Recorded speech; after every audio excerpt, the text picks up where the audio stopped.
Boa tarde a todos. É uma alegria poder participar mais uma vez desses aniversários da Rádio Fraternidade. São 6 anos. Isso dá mais ou menos 2.200 dias, mais ou menos, né?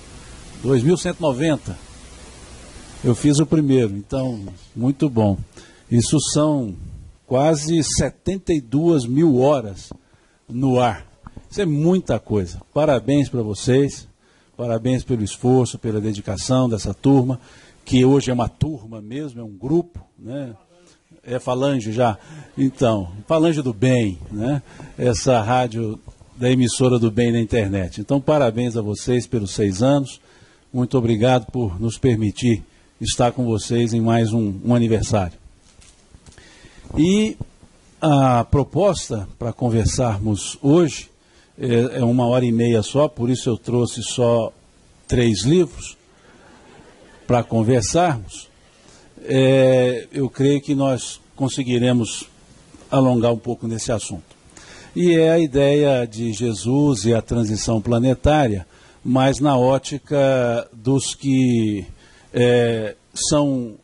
que vão partir, considerando que os que vão ficar seriam os melhores. Então é pela ótica das nossas partidas, né? E dentro da lógica que Jesus trabalhou. Se nós observarmos as parábolas de Jesus,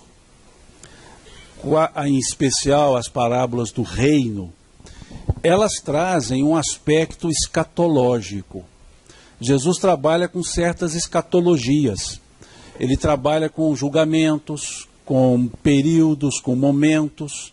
Se nós observarmos, por exemplo, a parábola da rede, em que diz que foram ao mar e jogaram as redes, e pescaram peixes grandes e pequenos, e voltaram à praia e separaram os peixes, levando os grandes ao mercado e jogando os pequenos fora.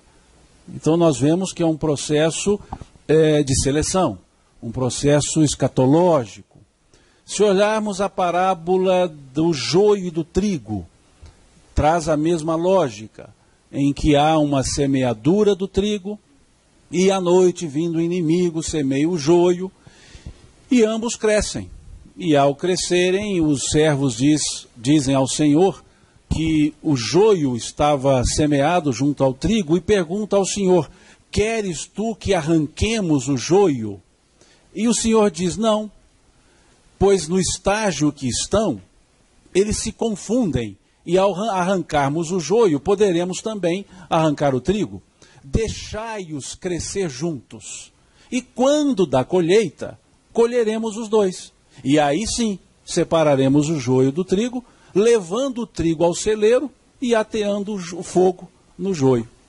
Então nós vemos que são parábolas que trazem aspectos escatológicos, aspectos em que há um dado momento que precisa se fazer uma análise da existência. Como nós vemos também na parábola dos talentos, que é uma parábola de prestação de contas, em que são distribuídos os talentos, 5 para um, 2 para outro, e 1 para um terceiro. E depois de um bom tempo, esse senhor retorna e vai receber de volta os talentos. E aquele que recebeu 5, devolveu os 5 e mais 5.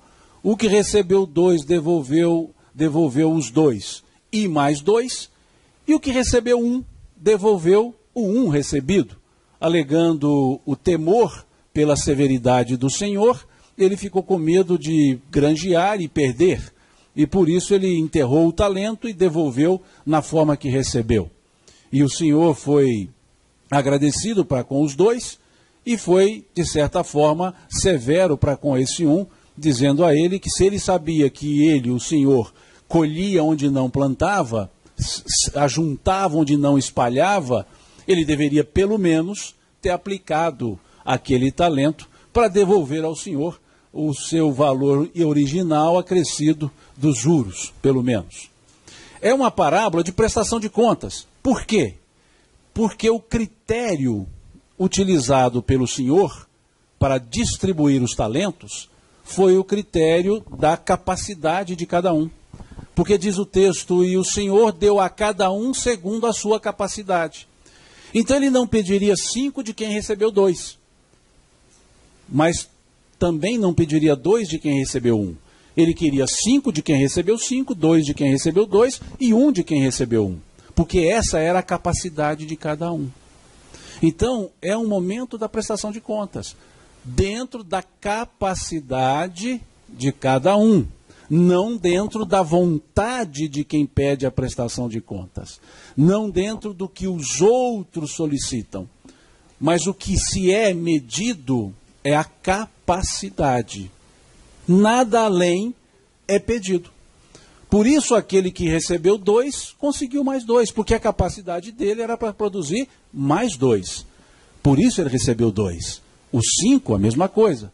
E aquele que recebeu 1, a capacidade dele era para devolver mais 1 e não mais 2. E por isso ele foi advertido, porque ele ficou aquém da sua própria capacidade. E é esse o ponto-chave da escatologia crística. A escatologia do Cristo, ela não é uma linha de corte, ela é uma linha individual. Cada um é medido pela sua capacidade. Cada um é avaliado pela sua potencialidade exercida, pela sua capacidade realizada. O ficar aquém da capacidade nos coloca numa linha pessoal de corte.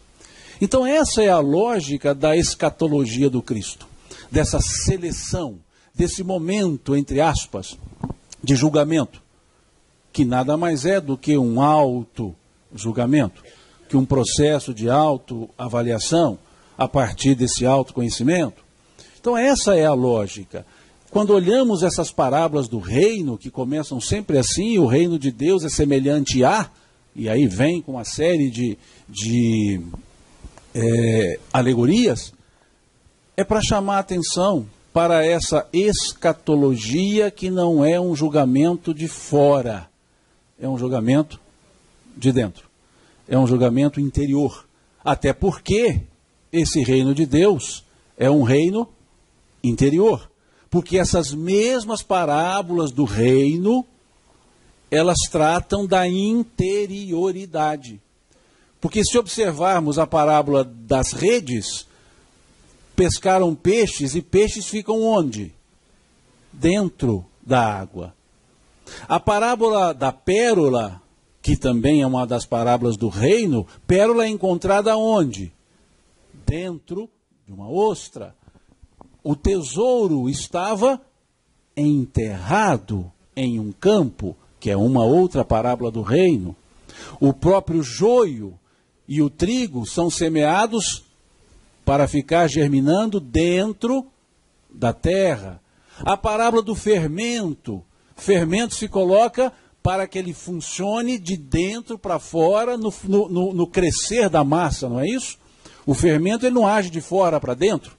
É a parábola da mulher que pôs o fermento na massa, levedou a massa e a massa cresceu. Essa é a parábola. Mas mostrando que o elemento que faz crescer é de dentro para fora, porque o fermento ele age de dentro para fora. Então todas as parábolas do reino são de interioridade. E elas são de interiorização e escatológicas. Mostrando que essa escatologia, ou seja, esse julgamento, esse momento, é pessoal. Pode acontecer num coletivo, mas sempre analisando a individualidade.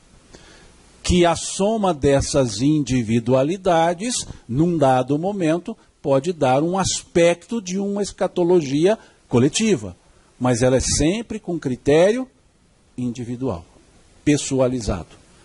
Como dizia o apóstolo Tiago na sua única epístola, cada um dará contas de si mesmo a Deus. Então essa é a lógica dessa transição trabalhada por Jesus.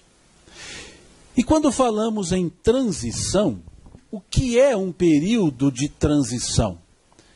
é um período em que duas forças convivem.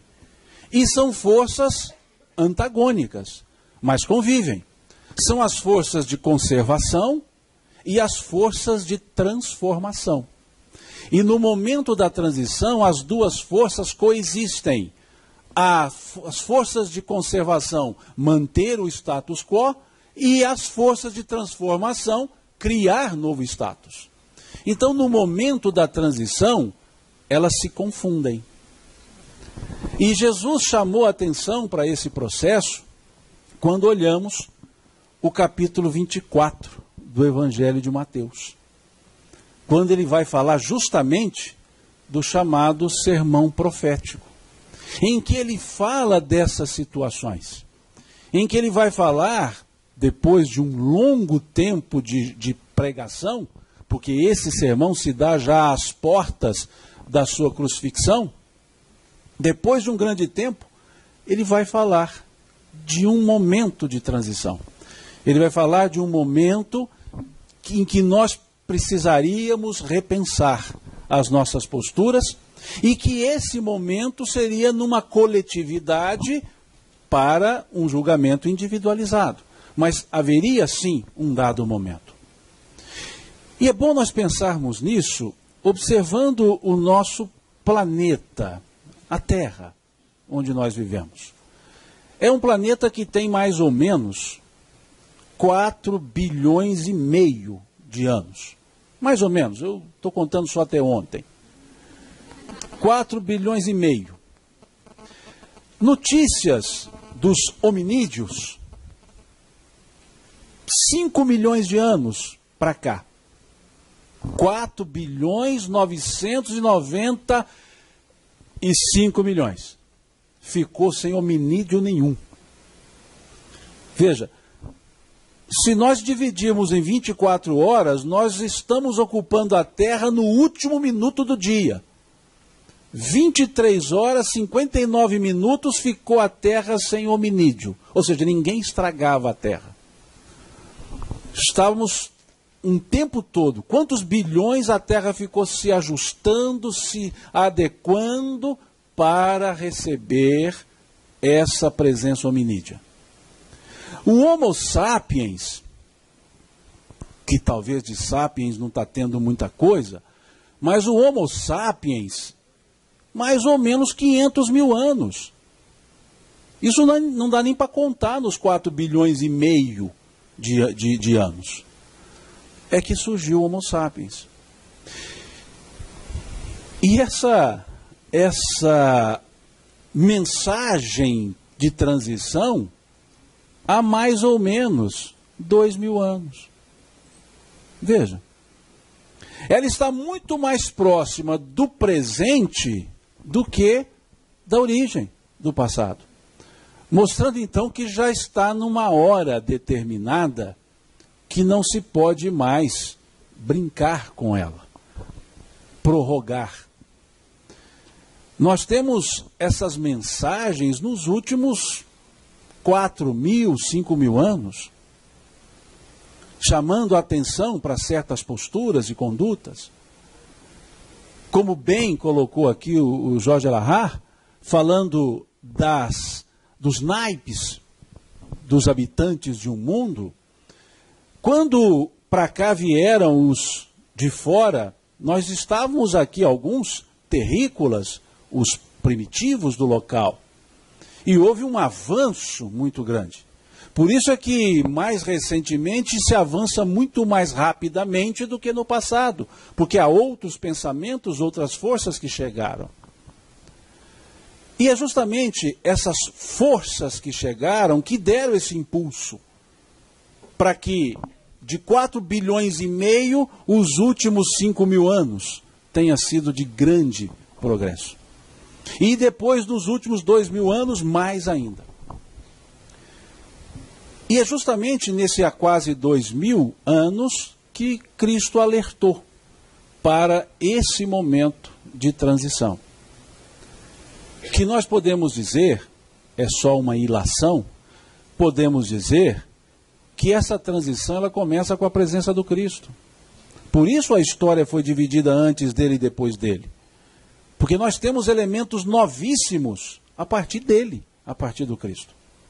Então nós já estamos num mundo em transição a partir da chegada dele. Tanto é que foi a segunda reunião da comunidade dos espíritos puros, não é assim que Emmanuel nos coloca lá no livro A Caminho da Luz? A primeira se deu quando do desprendimento da nebulosa solar para a formação do planeta, não é isso? E a segunda se deu para decidir a encarnação do Cristo. E aí, abro até um parênteses, esse pessoal é muito bom de reunião, espírito puro. Eles fazem reuniões a cada 4,5 bilhões de anos. E resolvem as coisas. Nós fazemos reuniões semanais. E olha lá quando resolvemos alguma coisa. Então, veja, até para fazer reunião, o espírito puro é diferente. Terminada a reunião da nebulosa, olha, tranquilo, daqui 4,5 bilhões de anos, no mesmo horário, tá? Tranquilo, tranquilo. Preciso de mandar e-mail para alguém? Não, precisa não, daqui 4,5 bilhões nós estamos aqui. E chegaram. Reuniram-se e decidiram pela encarnação do Cristo. E porque já era a hora, era o momento. E a linguagem do Cristo, ela teve algo interessante de direcionamento, como vemos lá no capítulo 15 do Evangelho de Mateus, na passagem da mulher cananeia. Quando Jesus com os discípulos andavam e uma mulher começou a gritar: Senhor, filho de Davi, tenha compaixão de minha filha que jaz doente em casa. E os discípulos disseram para o Cristo: essa mulher nos incomoda, vamos despedi-la. E Jesus disse: deixai que eu mesmo a despeço. E ele vira para a mulher e diz: mulher, eu não vim senão para as ovelhas desgarradas da casa de Israel. Não convém dar aos cachorrinhos a comida dos seus senhores. Vejam que resposta dura Jesus dá. Dura no aspecto de contundente, profunda. Eu não vim senão para as ovelhas desgarradas da casa de Israel. Em outras palavras, eu não vim senão para aqueles que conhecem e estão desprezando e precisam retomar seus caminhos. Eu vim para falar com esses que entendem e estão jogando fora isso, estão desprezando isso. Eu não vim para vocês, outros, que ainda não estão necessitando dessa orientação, dessa fala. Eu não vim senão as ovelhas desgarradas da casa de Israel, não convém dar aos cachorrinhos a comida dos seus senhores. E o que a mulher responde para ele? Senhor, mas até mesmo os cachorrinhos comem as migalhas que caem das mesas dos seus senhores. Em outras palavras, Senhor, eu não quero o que o Senhor trouxe para eles. Eu me contento com o que eles estão desprezando. O que eles estão jogando fora, para mim, seria de alto valor. Então, mais do que eles, eu preciso do Senhor. Isso é o que ela disse para ele. E ele disse o que para ela? Mulher, grande é a tua fé. Grande é teu raciocínio, teu entendimento. Vá que a tua filha está curada. Veja o que ela disse. Porque havia um desprezo por parte daqueles que reuniam as condições para dar bom cabo aos ensinos dos profetas, aos ensinos do Cristo. Mas estavam desprezando. Esse grupo, Emmanuel descreve lá no A Caminho da Luz, que saíram do sistema porque travavam a marcha da melhoria daquele sistema capelino e que vieram para cá com uma característica: grande conhecimento das realidades celestes, conhecimento profundo das leis de Deus, mas um total fechamento no egoísmo em repassá-las e ensiná-las aos outros. Isso é que fez com que eles fossem retirados do sistema e viessem para cá. E aqui chegaram e, mais uma vez, se fecharam. As ovelhas desgarradas da casa de Israel. Mas essa mulher mostrou que mesmo as que não eram ovelhas desgarradas, mas ovelhas, tinham condições também de crescer e de aprender. Nesse convívio, como disse o Jorge, os terrícolas, os primitivos, aprenderam. Jesus chamou atenção para isso. Ai de ti, Corazim, ai de ti, Betsaida, ai de ti, Cafarnaum, se as coisas que aqui fiz tivessem sido feitas em Tiro e Sidom, eles teriam crido. O que é Corazim? O que é Betsaida? O que é Cafarnaum? Se não cidades hebreias da Galileia, daqueles que eram ovelhas desgarradas, daqueles que conheciam a lei. E o que são Tiro e Sidom? Duas cidades da Fenícia, povos gentílicos, que não conheciam nada dessas leis. Eram até chamados, junto com cananeus e outros, povos menores. E o que Jesus diz? Se lá em Tiro eu tivesse feito o que eu fiz aqui, eles de lá teriam crido. E os de cá não creem. E os de cá não dão valor. Veja. Mostrando por que aquele povo era importante, mas por que pelo seu orgulho, seu egoísmo, foram degradados. E é isso que marca a partida. É quando essas forças de conservação querem se impor às forças de transformação. E não permitem o progresso. E não permitem a evolução. E travam a marcha. E aí são convidados a não mais continuarem marchando com aqueles outros abertos a essas forças de transformação. E é isso que Jesus chamou a atenção quando ele relata, ele diz, e Mateus grafa, no seu capítulo 24. É um capítulo pequeno, são 3 páginas só, com letrinhas pequenas. Pelo que está aqui, deve ser tamanho 6. Esse meu evangelho é bem antiguinho. Vejam. Nós vamos salpicar. Disse Jesus: acautelai-vos que ninguém vos engane. Porque muitos virão em meu nome, dizendo, eu sou o Cristo, e enganarão a muitos. E ouvireis de guerras, e de rumores de guerras. Olhai, não vos assusteis, porque é mister que tudo isso aconteça, mas ainda não é o fim. Depois ele continua. Porque se levantarão nações contra nações, reinos contra reinos, haverá fomes em vários lugares. Mas todas essas coisas são o princípio das dores. Então vos hão de entregar e serdes atormentados, matar-vos-ão, e sereis odiados de todas as gentes por causa do meu nome. Nesse tempo, muitos serão escandalizados, trair-se-ão uns aos outros, e uns aos outros se aborrecerão. Surgirão muitos falsos profetas, e enganarão a muitos. E por se multiplicar a iniquidade, o amor de muitos esfriará. Mas aquele que perseverar até o fim, será salvo. E este evangelho do reino será pregado em todo o mundo, em testemunho de todas as gentes. E então virá o fim. Veja esse sermão profético, que coisa interessante. Ele fala de elementos, de cataclismos.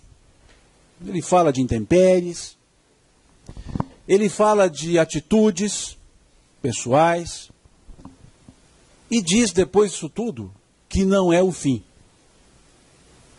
Depois ele fala de perseverança, de uma individualidade. Aquele que perseverar até o fim será salvo. E no final ele diz: quando este evangelho do reino estiver espalhado sobre toda a terra, então será o fim. O fim não se deu e não se dá e não se dará com elementos materiais, cataclismos ou quaisquer que sejam. O fim se dá aqui numa forma de mudança de comportamento. Quando este evangelho do reino estiver espalhado sobre toda a terra, aí chegará o fim. Fim de um período, de uma era. Não está Jesus falando de final dos tempos num aspecto material de destruição. Porque tudo que ele fala de destruição, ele diz, e não, ainda não é o fim. Mas quando ele fala de um evangelho espalhado pela terra, ele diz é o fim. Mostrando-nos que essa escatologia, ela não é de punição, ela é de oportunização. Aquele que perseverar até o fim. Aquele que manter-se sereno, manter-se equilibrado, crescendo, mesmo nas dificuldades, nas balbúrdias, nos entraves. Perseverança. E ele diz que aí chegará o fim. Então nos mostra esse sermão que não é uma questão material. Mas surge uma dúvida. Quando é? Quando será? Isso nos leva ao versículo 36 desse mesmo capítulo, 24.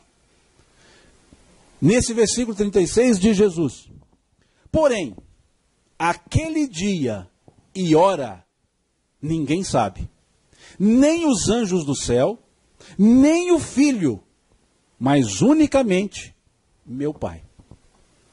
E aqui não está escrito os maias também não. Então vejam, nem os anjos do céu sabem, nem o Filho, quem é o Filho? Nem ele, somente meu Pai. E o duro é que vem um monte de gente dando data para as coisas. Vai começar em tal data, vai começar em tal data. Jesus não, nem ele precisou. Por que não se precisa? Porque depende da atitude e conduta das pessoas. Só isso. É um momento psicológico, não é cronológico. E ele deixou claro, o dia e a hora, ninguém o sabe, nem os anjos do céu, nem o Filho, somente meu Pai. Ainda usa meu Pai, ou seja, vocês podem observar, Jesus falava Pai usando 3 pronomes possessivos. Ora ele dizia meu Pai, ora ele dizia vosso Pai, ora ele dizia Pai Nosso.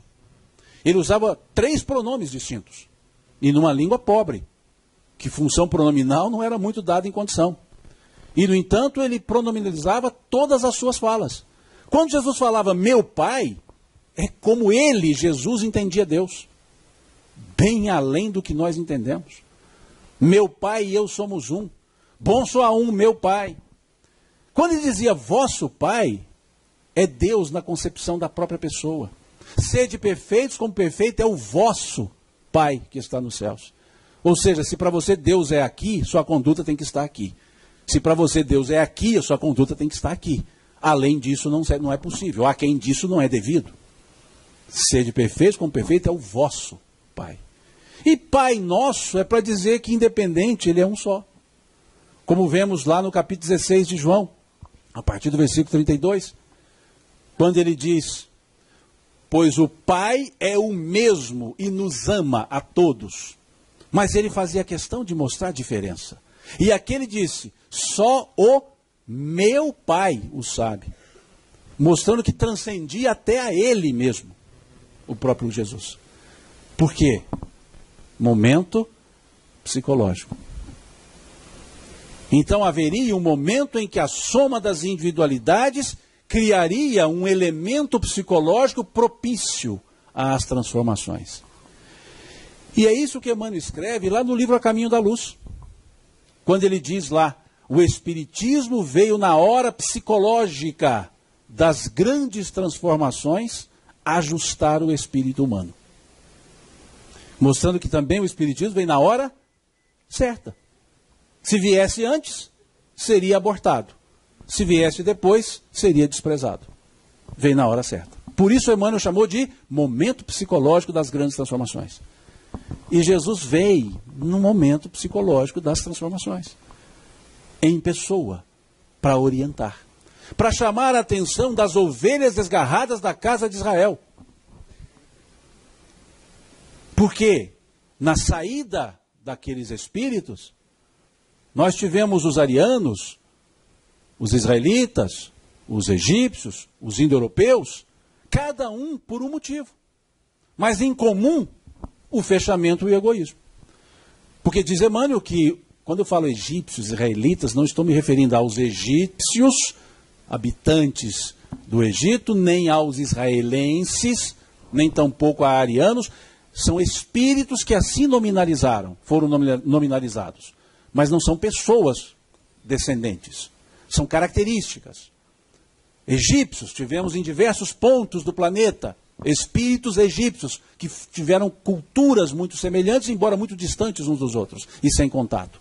Então é uma característica dos espíritos, que tinha o conhecimento profundo da ciência, mas a vaidade desse conhecimento era maior do que o próprio conhecimento. Foram convidados a saírem. Os israelitas, espíritos, tipos de espíritos, não povo, não confundamos. Os israelitas, povo de Israel, pessoas. A característica de espíritos que dominavam e conheciam as leis de Deus, conheciam as leis naturais. Também pelo orgulho e egoísmo e o fechamento. Os arianos, pelo seu exclusivismo e sentimento de ser melhor, pelo conhecimento existencial que traziam. E os indo-europeus, pela sua constante mistura e confusão com a pessoa sem a busca de um conhecimento. Assim Emmanuel descreve os 4 povos, os 4 tipos de espíritos. E desses 4 tipos, o motivo foi o mesmo: orgulho, vaidade, egoísmo.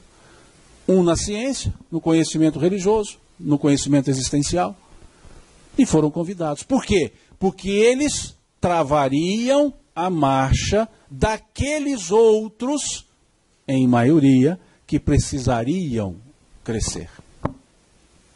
Nesse sermão profético, Jesus dá uma ideia quantitativa, quando nos coloca numa proporção de 50%, quando dizia que, chegado aqueles dias, se eles não fossem abreviados, nenhuma carne salvaria. E ele dizia, se 2 estiverem no campo, um ficará, o outro será levado. Ele vai percentualizando, mostrando que a transição não está esperando a totalidade. É que há um momento psicológico que não se pode retardar, porque aqueles que já nele estão precisam evoluir. Os demais também, mas não conscientizaram disso. E onde Kardec nos fala isso? Na última pergunta do Livro dos Espíritos. Na questão 1019 ou 1018, dependendo da edição. Essa minha, por exemplo, é 1018. Porque a editora ID, ela tem 1018 questões. A FEB e outras editoras, numeral, né, em termos numéricos, 1019. Por que isso acontece? Porque no original francês da segunda edição, que você viu por base das traduções, não existe o número 1011. Houve um erro tipográfico. Então veio 1009, 1008, 1009, 1010, 1012, 1013, por isso chegou 1019. Se vocês olharem essas traduções, vocês não encontrarão a questão 1011. E o que a ID fez? 1008, 1009, 1010, 1011, 1012, 1013, 1014. Então chegou a 1018. Não tem pergunta a menos. Apenas fez uma correção por deliberação própria do erro tipográfico. Só isso. Então vai depender, por isso eu falo a última questão do Livro dos Espíritos, que pergunta justamente se o reino do bem terá lugar sobre a terra um dia. E aí já está falando sobre a terra, nós aqui. Jamais o reino do bem poderá ter lugar sobre a terra? É a pergunta. E os Espíritos respondem: o bem reinará sobre a terra quando entre os espíritos que vêm habitá-la, os bons vencerem sobre os maus. Então farão nela reinar o amor e a justiça, que são a fonte do bem e da felicidade. É pelo progresso moral pela prática das leis de Deus, que o homem atrairá sobre a terra os bons espíritos e dela afastará os maus. Mas os maus não a deixarão, senão quando dela forem banidos o orgulho e o egoísmo. E quando se bane o orgulho e o egoísmo? Quando se banem os orgulhosos e os egoístas. Então o processo não é, vai chegar o orgulho e o egoísmo. Não, isso é abstrato. Os orgulhosos e egoístas é que cederão o espaço para que os altruístas estejam presentes em maioria ou em totalidade. E aí sim, o exercício pleno do altruísmo. Então não é uma forma concreta de dizer quando forem afastados o orgulho e o egoísmo. Orgulho e egoísmo só existe a partir das pessoas que são orgulhosas e egoístas. Então a partir dessas, essas que travam a marcha, a partir dessas que o processo se dá. Aliás, a partir da saída dessas que o processo se dá. E eles continuam, os espíritos. A transformação da humanidade foi predita. Veja que interessante. Jesus disse isso, capítulo 24 de Mateus. Foi predita. E atingis esse momento que apressam todos os homens que ajudam o progresso.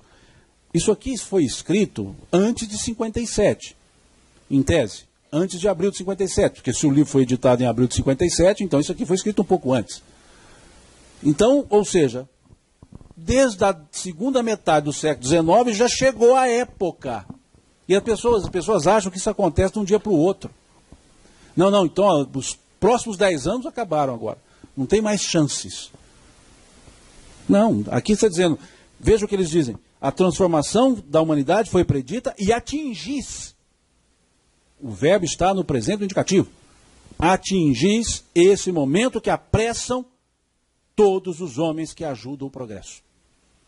Há um certo apressamento nisso. O que significa que então existe uma boa percentagem de pessoas encarnadas, espíritos na psicosfera, já em condições de dar o espaço, de dar o passo no processo de evolução, de crescimento, numa forma regeneradora que seja. E depois, aqui os espíritos explicam como se dá essa transformação. Aqui é interessante. Aliás, toda a questão é interessante. Essa transformação, vejam, ela se cumprirá pela encarnação de espíritos melhores, que constituirão sobre a Terra uma nova geração. Então, prestem atenção por favor, então os espíritos dos maus, que a morte ceifa cada dia, e todos aqueles que tentem atrasar a marcha das coisas, delas serão excluídos, porque serão deslocados do convívio com os homens de bem, dos quais perturbariam a felicidade. Veja o detalhe, a morte ceifa todos os dias. Não existe um momento de rodão. Agora vai ser o momento. Para todo mundo, vem um rodo e leva todo mundo. Vejam, porque nesse período de transformação que estamos, nesse período de transição, melhor dizendo, já vai acontecendo a escatologia natural e individual. Vejam o que Kardec, os espíritos respondem. Aliás, o espírito São Luís responde para Kardec. Ela se cumprirá pela encarnação de espíritos melhores que constituirão sobre a Terra uma nova geração. Então os espíritos dos maus, que a morte ceifa cada dia. Mostrando uma forma tranquila de fazer uma transição. Chega um bom, sai um ruim. Não volta mais. Pronto. Mas eu quero. Não dá. Acabou. Vejam. É natural, é o processo simples. Nada miraculoso. Não precisa de planeta nenhum para fazer isso. É simplesmente um processo. Vai encarnar alguém e opta-se por um espírito melhor para ser encarnado. Aquele que está ávido para crescer, para aprender, está em condições de exercitar, desencarnou. É bom? É. Deixa na fila que volta. É ruim? Bota na outra fila da espera. Vamos ver, se tiver vaga, volta. Se não tiver, segue. Não vem mais para cá.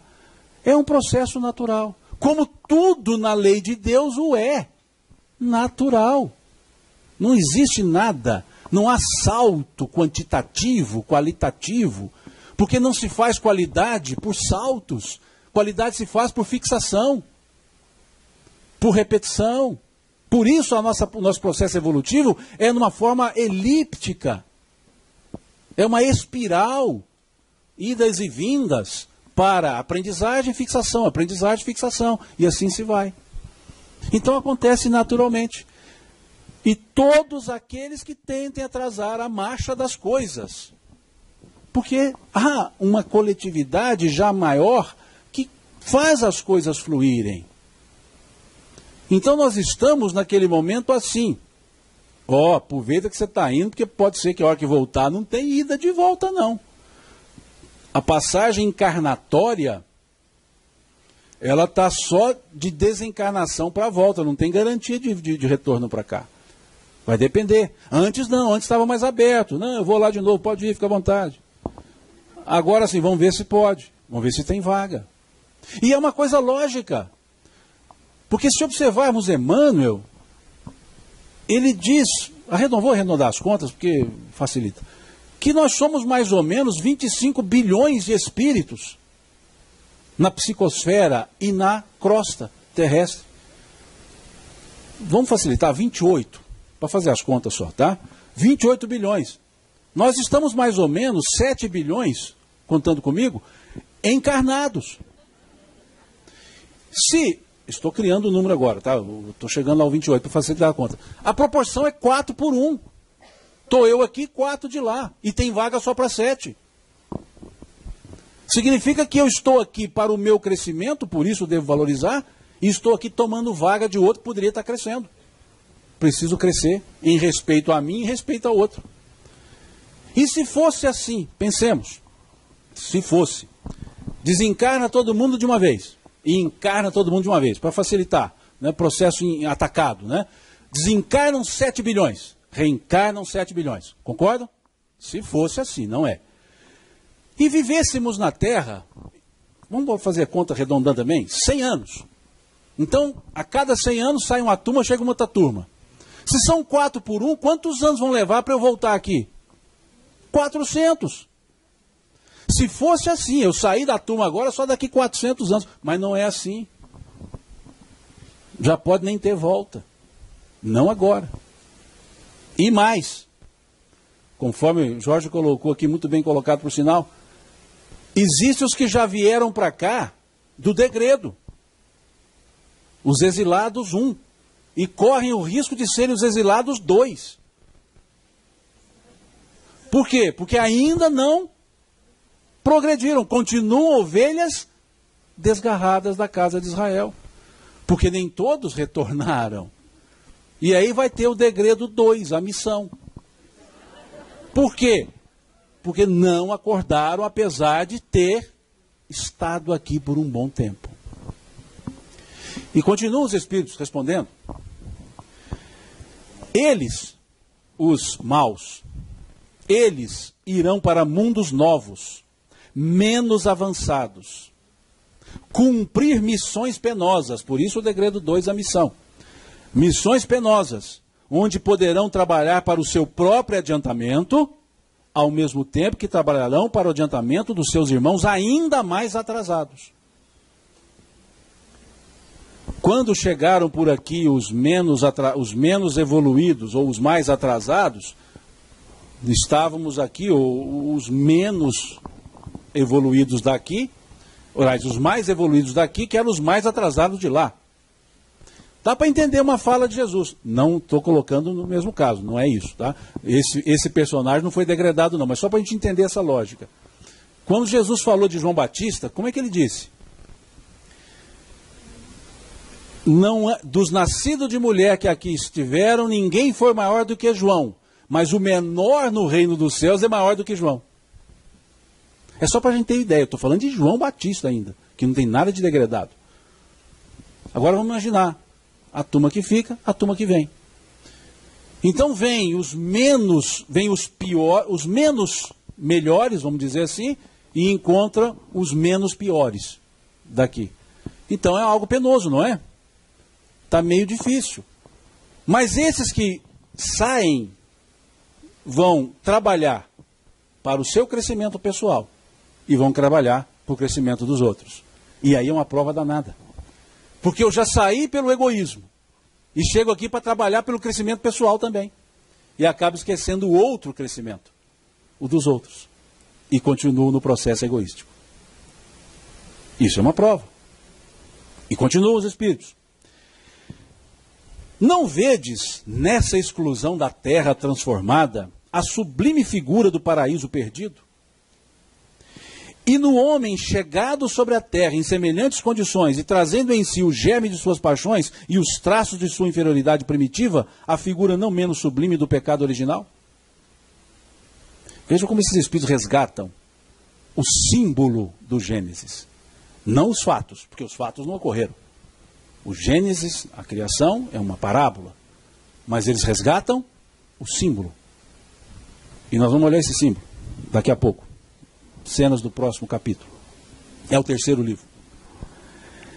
O pecado original, considerado sob esse ponto de vista, prende-se à natureza ainda imperfeita do homem, que não é responsável senão por si mesmo e suas faltas, e não das de seus pais. Por todos vós, homens de fé e de boa vontade, trabalhai, portanto, com zelo e coragem na grande obra da regeneração, porque colhereis centuplicado o grão que houverdes semeado. Infelizes aqueles que fecham os olhos à luz, porque se preparam para longos séculos de trevas e decepções. Infelizes dos que colocam todas as suas alegrias nos bens deste mundo, porque sofrerão mais privações do que tiveram de prazeres. E infelizes, sobretudo, os egoístas, porque não encontrarão ninguém para os ajudar a carregar o fardo de suas próprias misérias. São Luís. Essa é a resposta da última questão, que trata justamente do quê? Da partida. Do motivo da partida, dos motivos da partida. Dessa escatologia que não é cronológica, é comportamental. E que, numa dada época, que diz aqui São Luís, já chegamos nela, desde lá, essas mortes, essas desencarnações, se assim quiserem, já são processos escatológicos, já são processos de retorno para o mundo espiritual, mas não garantia de retorno para a Terra em outra encarnação, dependendo de cada caso. Então as coisas já vão acontecendo. E o interessante é que achamos as teorias, ainda bem que são teorias, ensaios teóricos, dizendo quando vai acontecer isso, de que forma vai acontecer, e de uma forma coletiva catastrófica. E não encontra nenhum fundamento na codificação ou no evangelho, nos evangelhos, para tais afirmações. E a questão 625 dos Espíritos fala o quê? Quem é o nosso guia e modelo? Então eu fico com Jesus, que não deu nem dia, nem hora e nem modo. Apenas chamou a atenção que vai acontecer. Porque vai depender da evolução e do momento de cada um. E aí vamos ver com que turma nós nos encontraremos. Basta saber que turma nós somos. Bem colocado aqui pelo Jorge também. Não preciso saber que turma eu fui. Eu tenho que saber que turma eu sou, para saber em que turma estarei. Não interessa quem eu fui, interessa quem eu sou, porque quem eu fui determinou quem eu sou determinará quem eu serei. Então me interessa saber quem eu sou, como estou. Porque é o daqui para frente que se conta. O daqui para trás já se contou, tanto que eu estou aqui. Então essa é a lógica do processo escatológico nos moldes do Cristo. Essa é a lógica. E aqui diz a sublime figura do paraíso perdido. Vamos lá no paraíso perdido. Lá no Gênesis bíblico. Capítulo 1. Que não é o foco da conversa. Mas como é que se deu essa coisa? Ora, a serpente era mais astuta que todas as animarias do campo que o Senhor Deus tinha feito. E esta disse à mulher, é assim que Deus disse, não? Comereis de toda a árvore do jardim?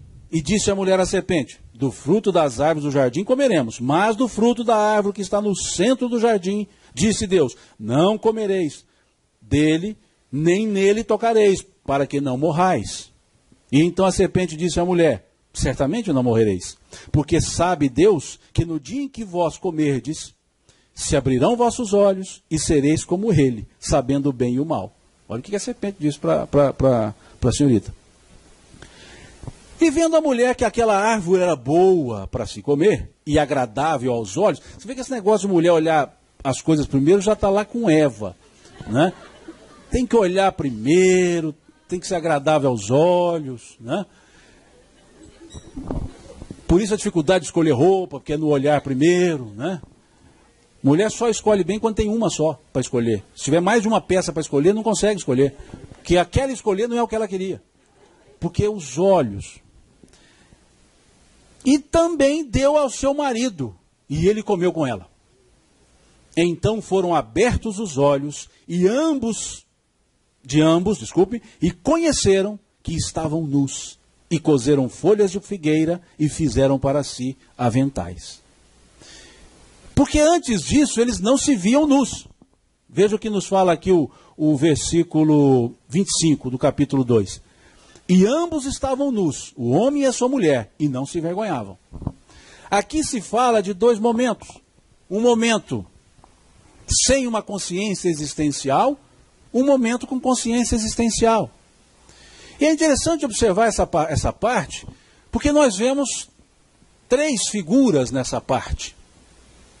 Nós vemos uma serpente, que até então não era serpente, porque ela não rastejava, começou a rastejar depois, porque foi uma punição, rastejará com o ventre na terra, então antes ela não andava com o ventre na terra, então ela andava em pé, porque é uma parábola, existe o chamado absurdo plausível em toda a parábola, então é válido, e havia uma mulher, a Eva, e um homem, em tese, Adão.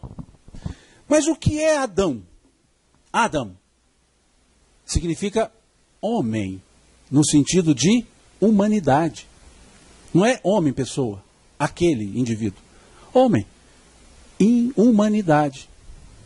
Adamá, né, que é o humanizar. Então vejam, Eva significa o quê? Evará, ser vivente, aquele que vive. Veja, na humanidade tem aquele que vive. De onde veio Eva? Da costela de Adão, que significa que Eva veio da humanidade. Olha aí o que é filho do homem, filho de si mesmo. Adão, para que Eva nascesse, ele teve que cair em sono profundo. Ou seja, estava na total ignorância, estava dormindo, e dali surge o ser vivente. Por que isso? Nessa relação com a serpente, qual desses dois seres fez contraposição? A serpente chegou e disse, olha, pode comer. Não posso comer. Porque se eu comer, Deus falou que eu vou morrer, isso não está certo não. Quem falou isso para a serpente? Eva. Eva não é o segundo momento? Qual foi o primeiro momento? Adão. O que Adão falou nessa história? Eva viu que era bom e deu ao seu marido e ele comeu. Não falou nada. Houve algum questionamento de Adão? Ô Eva, peraí, você não pode fazer isso comigo. Não, essa é minha esposa, está me complicando minha vida, me ajuda aí. Ele falou alguma coisa? O que mostra que marido obedece. Mulher mandou, acabou. Mas vejam, porque Adão dormia para que Eva nascesse, Adão simboliza o período da inconsciência. É a humanidade que não tem consciência.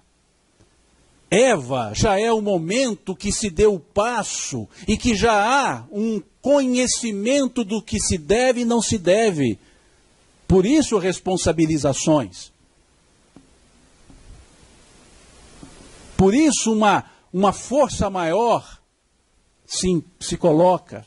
Por isso, esse momento é delicado, é simbólico ao extremo. Porque não se dá uma expulsão na ignorância de Adão. Se dá por uma transgressão a uma ordem, uma norma sabida. Na figura do ser vivente. Já era um ser que vivia, já não era mais aquele princípio de existência. como vemos na questão 607 do Livro dos Espíritos. E o ser que vive sofre a influência do meio, como vemos na questão 122 do Livro dos Espíritos. É uma beleza quando você junta essas coisas. Vejam, a questão 122 do Livro dos Espíritos. Como podem os espíritos que em sua origem, quando não têm consciência de si mesmos, olha que coisa interessante, não têm consciência de si mesmos, desfrutar da liberdade de escolha entre o bem e o mal? Como é que eu vou escolher entre o bem e o mal se eu nem sei o que é isso? Existe neles um princípio, uma tendência qualquer que os incline mais para um caminho do que para outro? A resposta: o livre-arbítrio se desenvolve à medida que o espírito adquire a consciência de si mesma. Eva teve opção, não teve? Tanto que ela argumentou. Peraí, não posso. Consciência de si mesma. É o que vemos nesse versículo 17, que aqui lemos. Quando se coloca o versículo 17 do capítulo 2, eu estou no Velho Testamento, peraí. No versículo 2, mas da árvore da ciência, do bem e do mal, dela não comerás, porque no dia em que dela comeres, certamente morrerás. Uma árvore da ciência. Do entendimento. E é uma morte em que sentido? Da ignorância. Da responsabilização por si mesmo. E continua a questão. Ele, o espírito, não teria mais liberdade se a escolha fosse determinada por uma causa independente da sua vontade. Eva agiu pela sua vontade. E vejam, a causa não está nele, está fora dele. Nele que diz o espírito, está fora da pessoa, fora do espírito. Nas influências a que cede, em virtude da sua vontade livre. Veja o que os espíritos responderam nessa questão 122. É a grande figura da queda do homem e do pecado original. Alguns cederam à tentação, outros a resistiram. Por isso eu estou indo no Gênesis, porque os espíritos estão nos mandando para o Gênesis a partir das respostas que eles dão no Livro dos Espíritos. E grande parte dos espíritos abominam os estudos do Velho Testamento. E os espíritos responderam que está lá símbolos, não são fatos. Deixar claro, isso aqui é parábola. Então são símbolos. Mas eles mandaram para o símbolo. E é justamente o que acontece. Quando observamos aqui então, no versículo 22, e a costela que o Senhor Deus tomou do homem, formou uma mulher e trouxe Adão. Ou seja, naquele processo de sono. Então ela é fruto do próprio ser humano. Ou seja, é o filho do homem, é o filho de si mesmo. É o ser humano na sua rota evolutiva. É aquele momento em que eu dou o meu passo e deixo de ser o homem velho, que Paulo de Tarso explicava, e passo a ser o homem novo. Há uma morte do homem velho. E vejam depois que aconteceu todo o fato. Que belíssimo. Então foram abertos os olhos de ambos e conheceram que estavam nus, cozeram folhas de figueira e fizeram para si aventais. Eles se conheceram. Ou seja, a partir daquele momento a humanidade não podia dizer mais, eu não sei de nada. Ela sabe. Era um momento de transição. Agora fiz a escolha. Caminho por aqui ou por ali? Como fruto ou não como fruto? Ou seja, desenvolvi o conhecimento. Mas eram duas árvores. Já tem a segunda. E ouviram a voz de Deus que passeava pelo jardim pela viração do dia. Veja como é que é símbolo, né? Lógico, é uma parábola. Deus passeando pelo jardim. É uma parábola. E escondeu-se Adão e sua mulher da presença do Senhor Deus entre as árvores do jardim. Como se desse para esconder de Deus. Mas vejam, é parábola, é símbolo. E chamou o Senhor Deus a Adão e disse-lhe, onde estás? Aqui Deus seria onisciente? Não seria onisciente? Então, é parábola. E ele disse, ouvi a tua voz soar no jardim e temi, porque eu estava nu e escondi-me. Adão respondendo. E olha o que Deus responde para ele. E Deus disse, quem te mostrou que estavas nu? Olha o danado. Danado, como é que você viu que você estava nu, rapaz? Você estava nu desde o dia que você nasceu, agora que você viu que você estava... O que aconteceu? Veja, essa é a pergunta de Deus. O que você andou fazendo? Perceberam? Olha, Adão teve que responder. Não é uma coisa assim, você viu que está nu por causa de... Não. Por quê? Não foi essa a pergunta que Jesus fez ao saduceu? Senhor, qual é o maior dos mandamentos? O que está escrito na lei? Como tu lês? Eu não vou te dizer, você que vai me dizer. É com base no seu entendimento que eu vou dizer o que você tem que fazer. Quem te disse que estava nu? Estavas nu. Aí o próprio Deus já responde, né? Comeste tu da árvore que te ordenei que não comesse? Danado, eu te falei para não fazer. E disse o Senhor, e Adão disse. Aí já mostra o nível evolutivo de cada um. Olha a resposta de Adão. E Adão disse, a mulher que me deste por companheira, ela me deu da árvore e eu comi. Quer dizer, a culpa não é minha, é dela. Vejam. Primeiro momento de transferência de responsabilidade. E aí Deus vira-se para a mulher e diz, por que fizeste isto? E disse a mulher, a serpente me enganou. Olha, passou para outro. Não assumir as responsabilidades. Isso é falta de caráter. Isso é falta de evolução. E aí tem que ser convidado porque vai atrapalhar, não vai? Então eles demonstraram os porquês da expulsão. Por isso, lá na questão 1019, os Espíritos disseram, não vedes nessa migração a alusão à figura do paraíso perdido? Porque eles estão, é isso que estava acontecendo nessa linguagem figurada. Isso aqui é parábola. E segue. A serpente me enganou e eu comi. Então o Senhor disse à serpente, não tinha mais ninguém para a serpente passar nada agora. Acabou. Aí, o que ela fez? Sobrou. Não me vai, bom, vai. Já que pularam fora, tá bom, vai para mim o problema. Aí veio o que ela diz. E então o Senhor Deus disse à serpente, portanto fizeste isto, maldita serás, mais que toda a besta, e mais que todos os animais do campo. Sobre o teu ventre andarás, e o pó comerás todos os dias da tua vida. Porém, inimizade entre ti e a mulher e dessa geração. Aí segue que não é o foco da conversa, que dá para outro tipo de conversa, que é o ferir o calcanhar, etc. Depois vem, chega para Adão e diz, diz a mulher, multiplicarei grandemente a tua dor e a tua concepção. Com dor terás filhos, e o teu desejo será para o teu marido, e ele te dominará. Estão entendendo agora? Vejam. Olha que detalhe. Olha a Adão. Olha o que Deus diz a Adão. Porquanto deste ouvidos à voz de tua mulher, e comeste da árvore que te ordenei, dizendo, não comerás dela, maldita é a terra por causa de ti. Com dor comerás dela todos os dias da tua vida. A pena aplicada a Adão foi uma, a Eva foi outra. Completamente diferente e muito mais profunda, porque era um momento de consciência completamente diferente.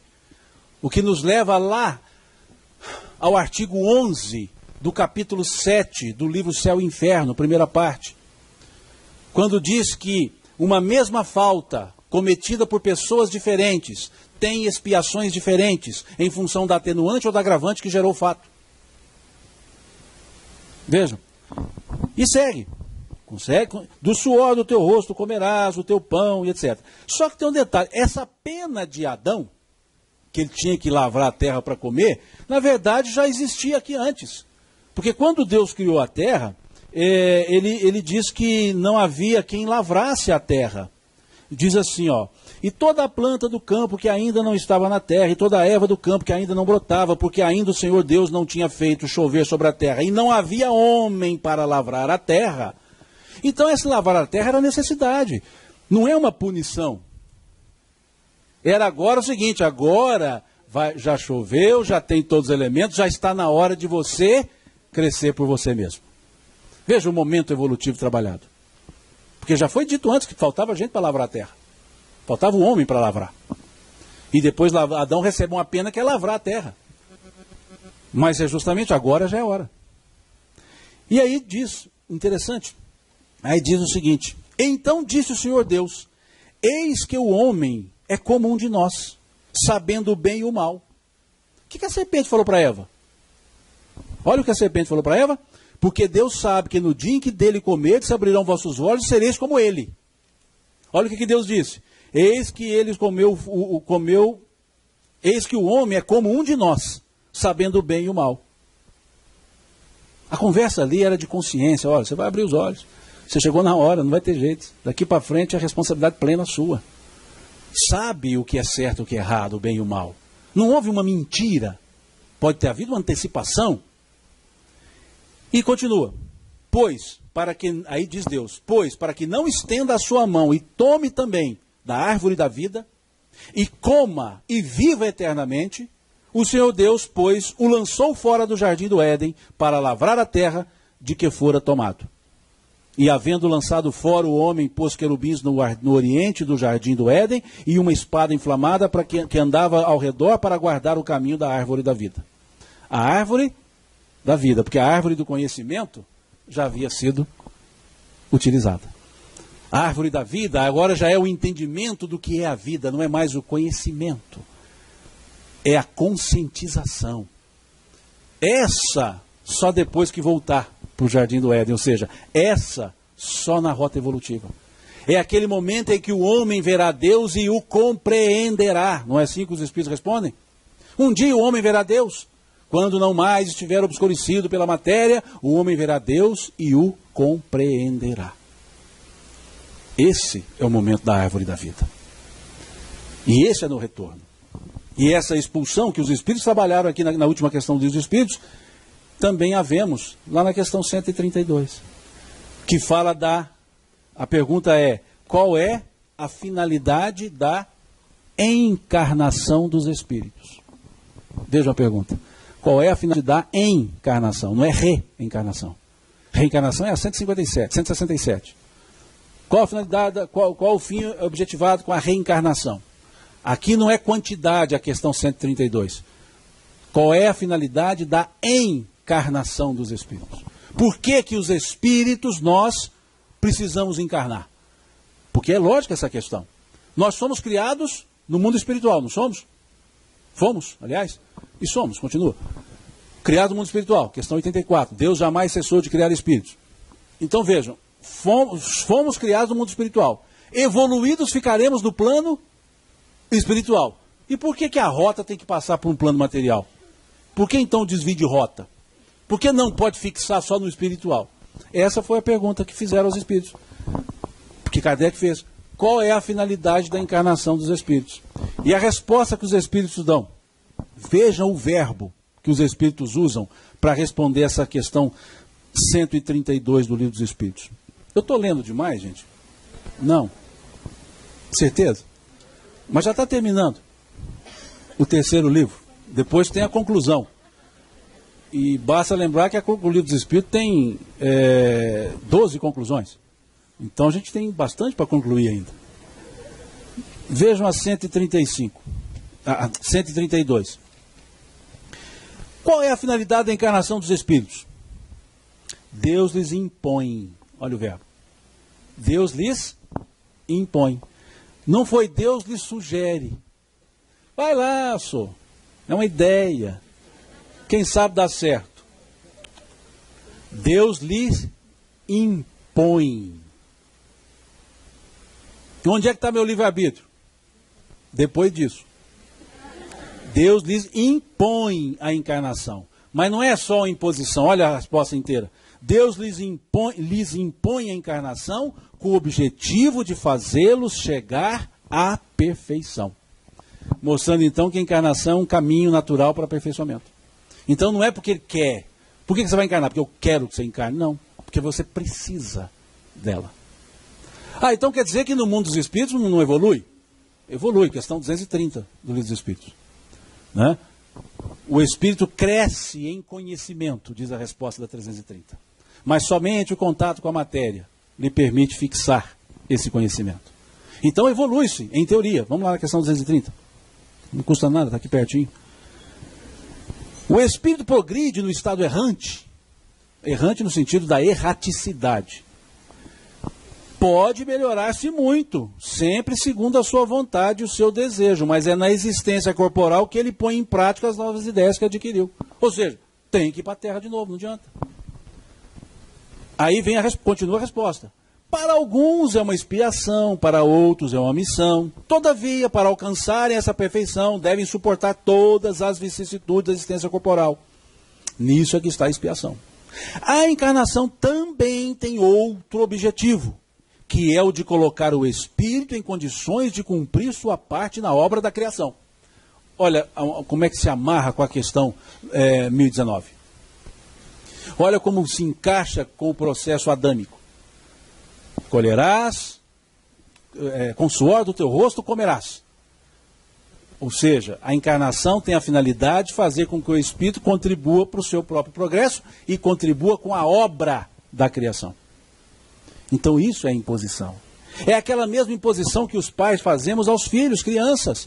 Quando acometidos de uma doença, são levados ao médico, diagnosticados, o médico prescreve um medicamento, e esse medicamento é uma injeçãozinha, coisa assim, normal para a criança, que ela olha para aquilo e fala, que bom.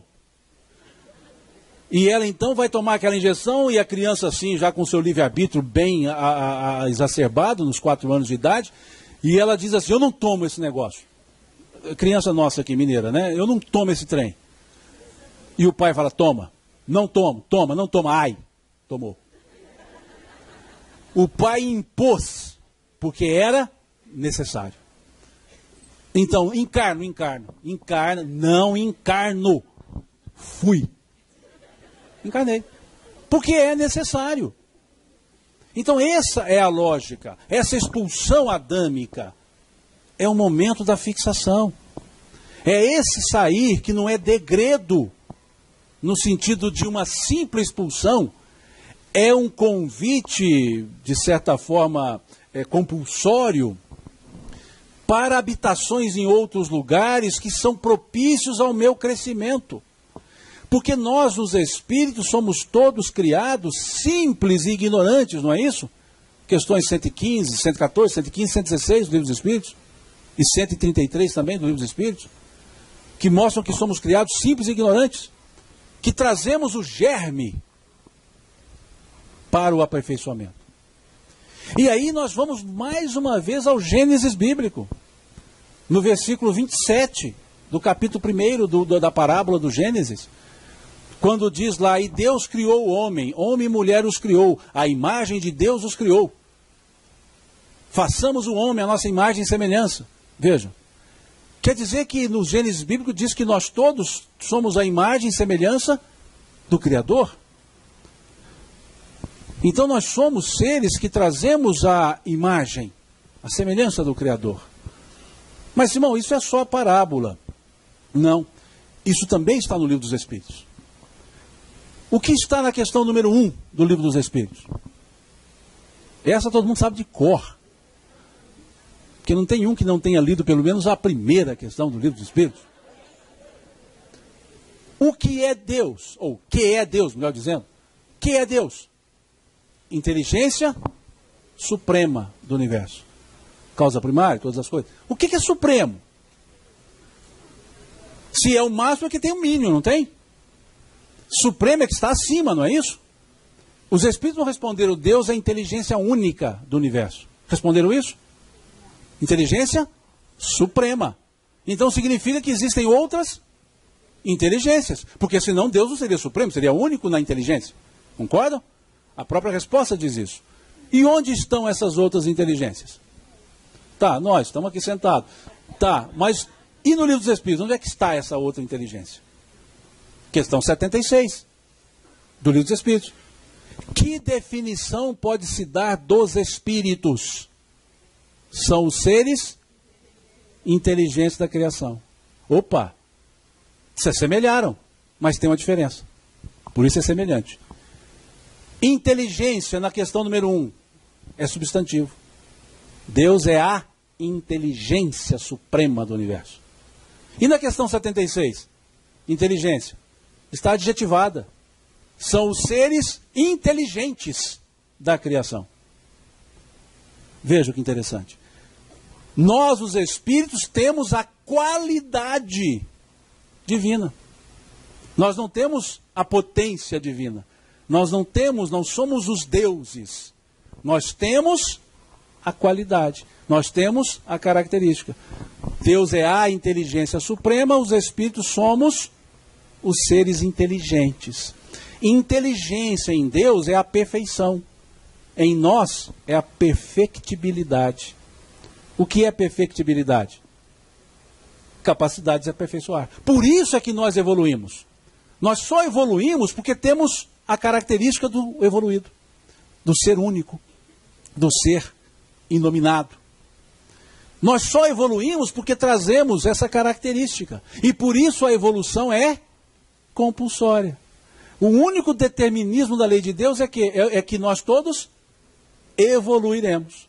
E por que todos evoluiremos? Porque é impossível uma partícula da característica da perfeição não se aperfeiçoar.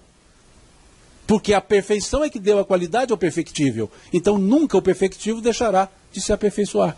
Porque a própria característica da perfeição faz com que se caminhe para o aperfeiçoamento.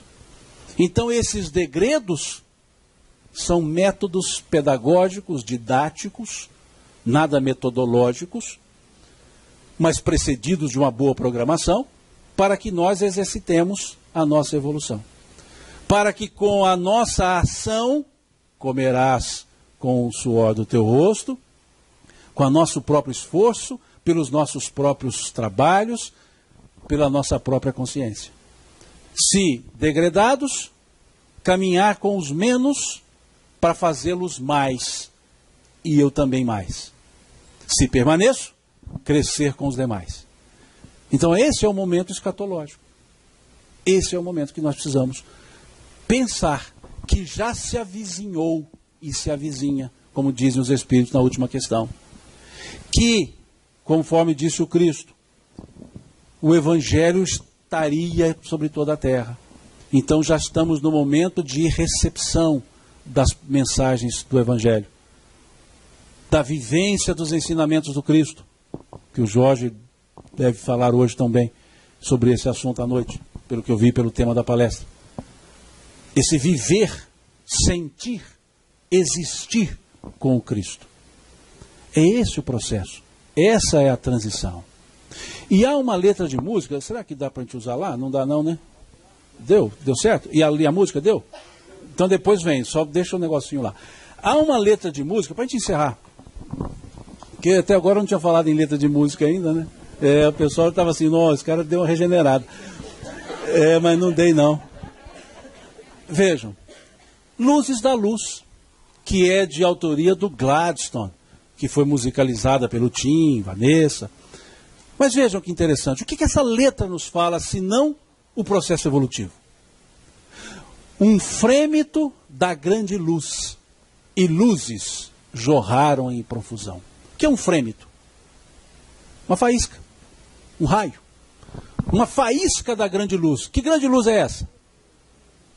Uma faísca da grande luz e luzes jorraram em profusão. Que luzes são essas?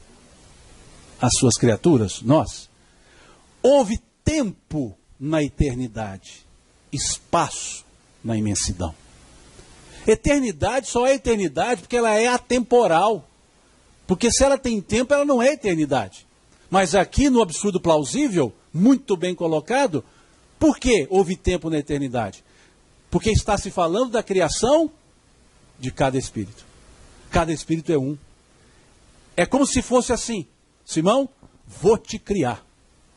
Vou parar o tempo, porque agora é o seu tempo. E vou te criar.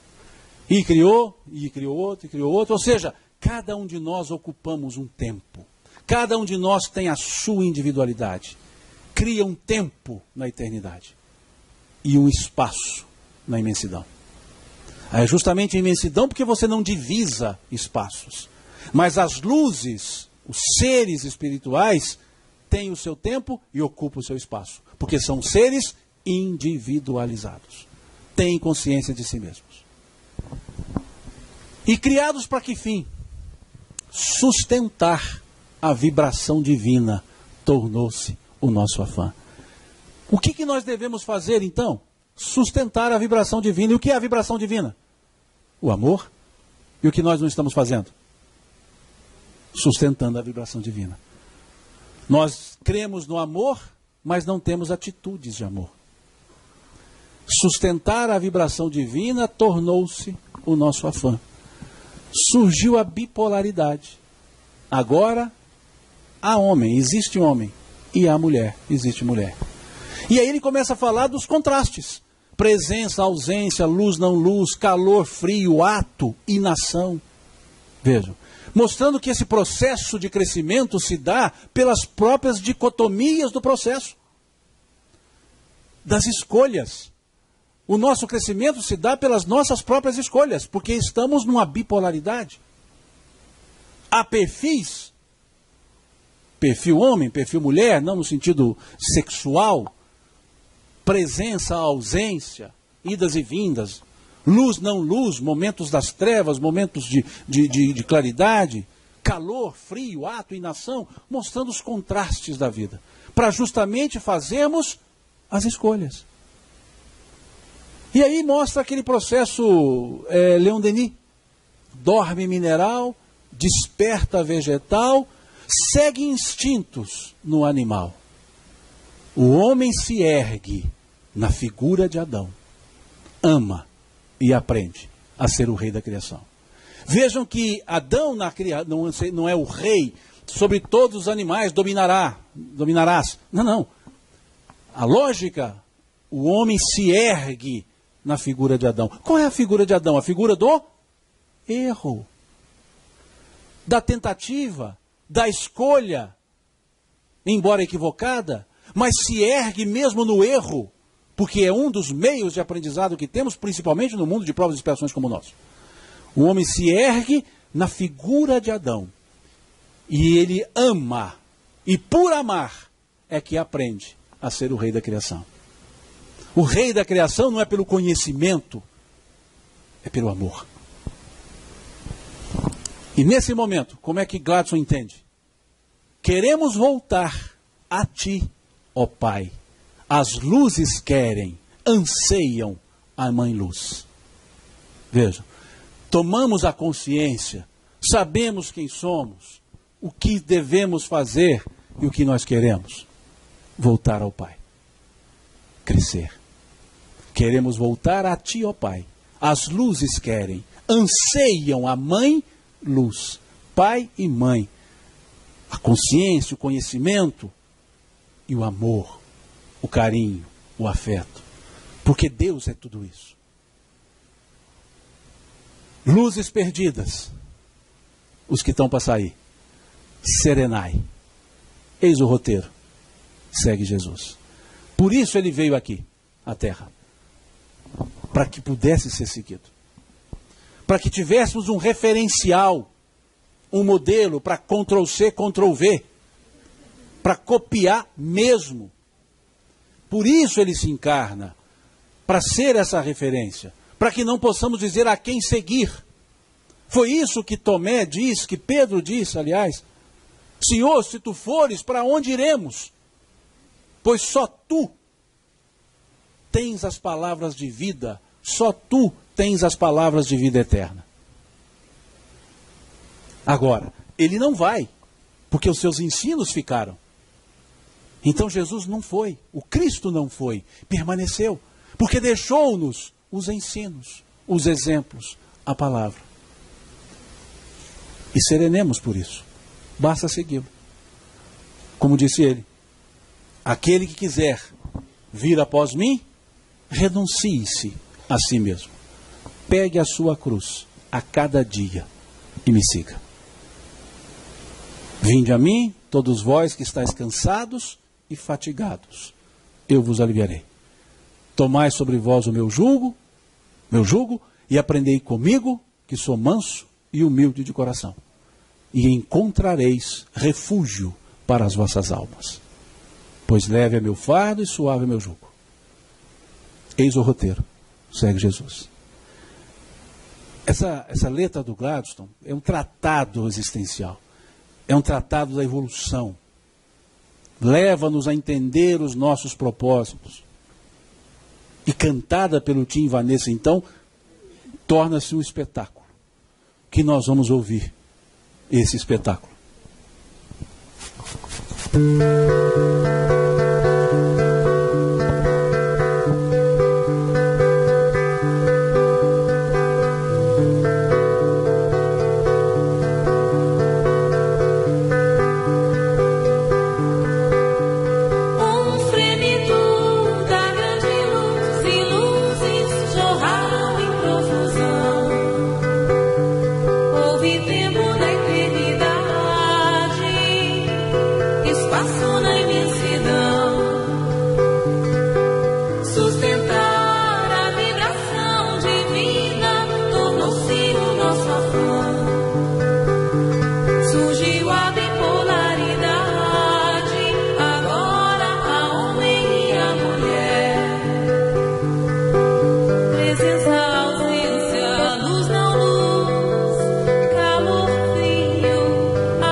Esse é o tratado evolutivo, né, do Gladstone, nesse momento cantado por Tim e Vanessa.